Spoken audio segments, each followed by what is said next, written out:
Border Gavaskar ట్రోఫీని మూడోసారి గెలవాలనుకుంటున్న టీమిండియాకు అసలు పరీక్ష ఇప్పుడే మొదలైంది.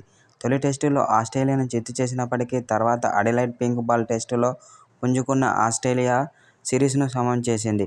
ఇక మూడో టెస్టు వర్షం కారణంగా డ్రాగా ముగియడంతో ఇప్పుడు అందరి దృష్టి మిగిలిన 2 టెస్టులపైనే ఉంది.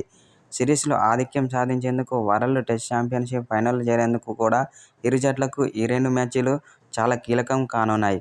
దీంతో మెల్బోర్న్ వేదికగా జరిగే బాక్సింగ్ డే టెస్ట్ సిరీస్ను డిసైడ్ చేసే అవకాశాలు ఉన్నాయి. ఈ నేపథ్యంలో భారత తుది జట్టుపై కసరత్తు జరుగుతుంది. అయితే భారీ మార్పులు కాకున్నా భారత బౌలింగ్పై మార్పులు జరిగే అవకాశం కనిపిస్తుంది. ముఖ్యంగా పేస్ బౌలింగ్లో మార్పులు చేసే అవకాశం ఎక్కువగా కనిపిస్తుంది. అయితే ఇప్పటి వరకు మహమ్మద్ సిరాజ్ ఎలాంటి బౌలింగ్ ప్రదర్శన కనబరచలేదు. దీంతో అతని స్థానంలో వేరే పేస్ బౌలర్కి అవకాశం ఇవ్వనున్నట్లు తెలుస్తుంది.